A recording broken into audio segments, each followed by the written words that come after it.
पिछली वीडियो में हमने डिस्कस किया था सापेक्ष सघन माध्यम, विरल माध्यम और निर्देश अपवर्तनांक। आज की वीडियो में हम डिस्कस करेंगे सापेक्ष अपवर्तनांक।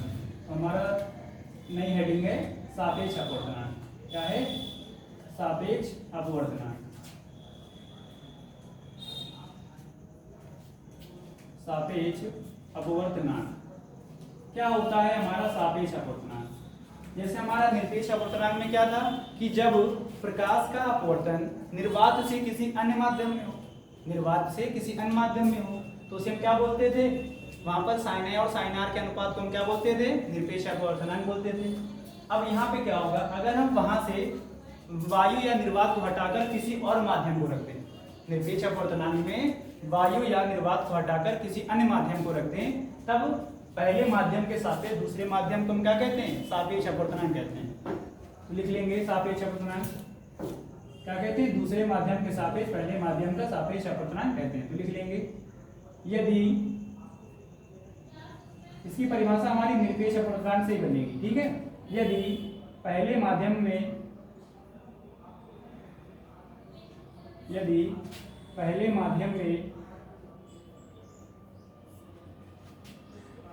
में वायु के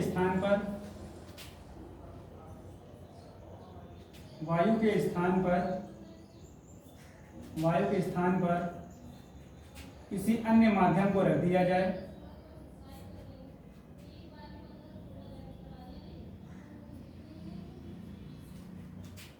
अन्य माध्यम को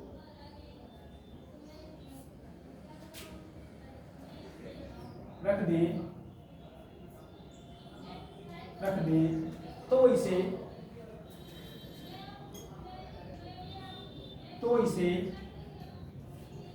पहले माध्यम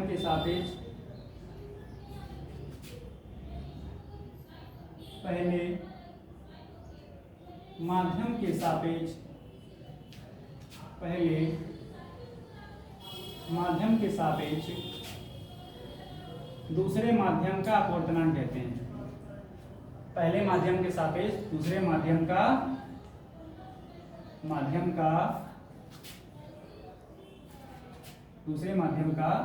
सापेक्ष अपवर्तनांक कहते हैं। सापेक्ष अपवर्तनांक कहते हैं।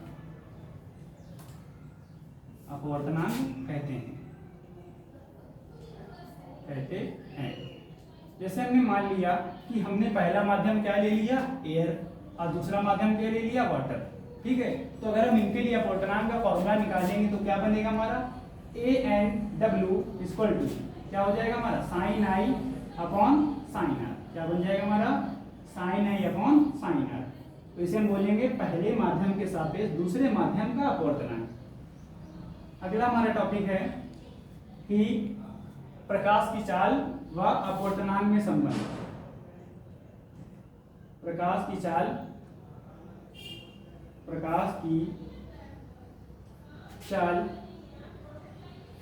व अपवर्तनांक में संबंध।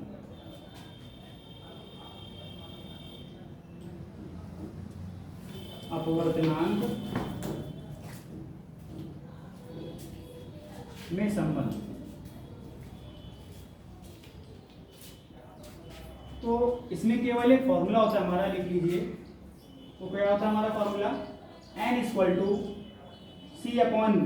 N equal to C upon V, जहां पर N क्या होता है हमारा? जहां N इक्वल टू माध्यम का अपवर्तनांक, जहां N इक्वल टू क्या होता है हमारा? माध्यम का अपवर्तनांक।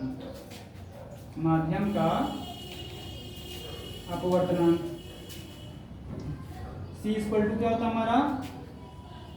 वायु या निर्वात में प्रकाश की चाल। वायु या निर्वात में प्रकाश की चाल।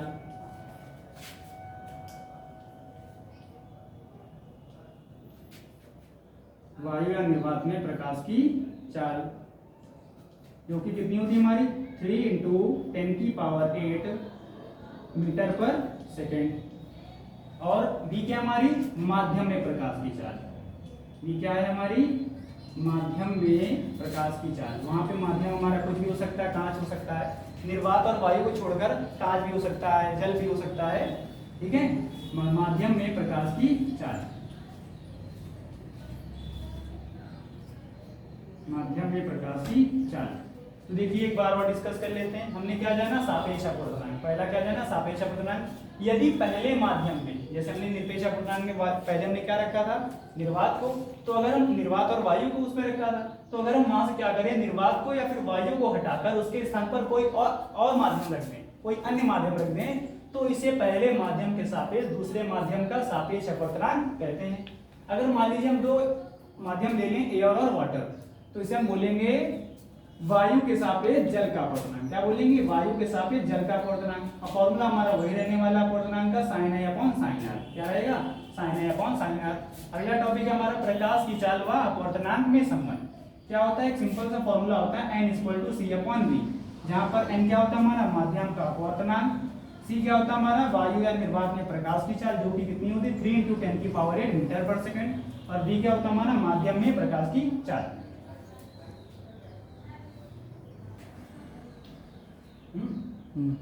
अगला हमारा टॉपिक है क्रांतिक कोण। क्या है, क्रांतिक कोण। तो देख लेते हैं हमारा क्रांतिक कोण क्या है, क्रिटिकल एंगल। क्रांतिक कोण क्रिटिकल एंगल, क्रिटिकल एंगल क्या है हमारा, क्रांतिक कोण क्रिटिकल एंगल।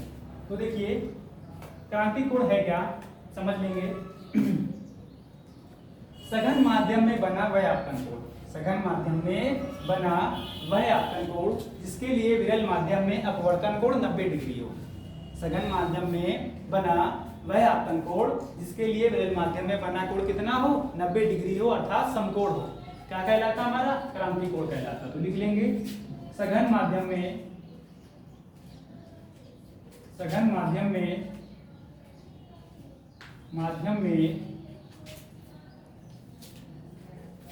बना वह आपतन कोण, वह आपतन कोण, आपतन कोण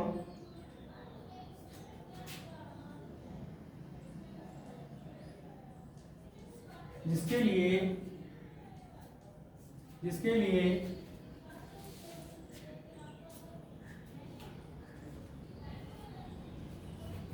विरल माध्यम में बना अपवर्तन कोण, विरल माध्यम में बना अपवर्तन कोण, अपवर्तन कोण 90 डिग्री हो, 90 डिग्री हो, क्या कहलाता हमारा, क्रांतिक कोण कहलाता है। क्या कहलाता है, क्रांतिक कोण कहलाता है, क्रांतिक कोण कहलाता है, कहलाता है।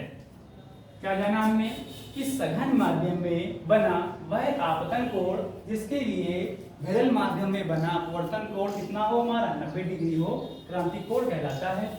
इसे कैपिटल सी से, किससे, कैपिटल सी से प्रदर्शित करते हैं, इसे कैपिटल सी से प्रदर्शित करते हैं,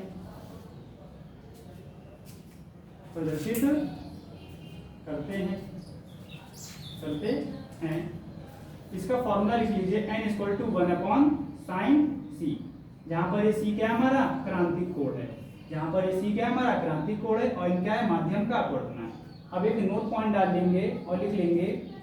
अब देखिए हम जानते हैं, हम क्या जानते हैं कि जो हमारा अपवर्तनांक है, जो हमारा अपवर्तनांक है बैंगनी रंग के लिए ज्यादा होता है और लाल रंग के लिए कम होता है।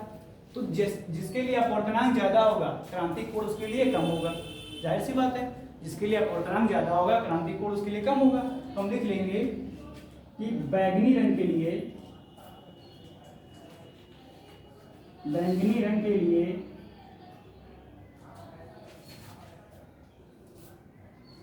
क्रांतिक कोण का मान, क्रांतिक कोण का मान न्यूनतम, क्रांतिक कोण का मान,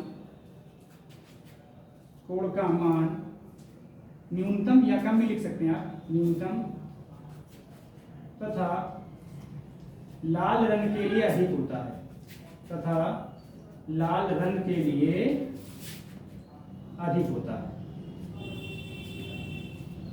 लाल रंग के लिए अधिक होता है,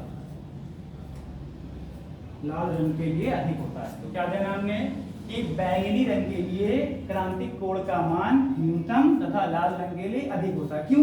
क्योंकि बैंगनी रंग के लिए हमारा अपवर्तनांक ज्यादा होता है और लाल रंग के लिए कम। तो जिस रंग के लिए हमारा अपवर्तनांक ज्यादा होगा, जिस रंग के लिए हमारा अपवर्तनांक ज्यादा होगा, उस रंग के लिए हमारा क्रांतिक कोण क्या होगा? कम होगा। इसी आधार पर हमने क्या लिखा है कि बैंगनी रंग के लिए क्रांतिक कोण का मान कम यानी न्यूनतम यानी कम और लाल रंग के लिए अधिक होता है।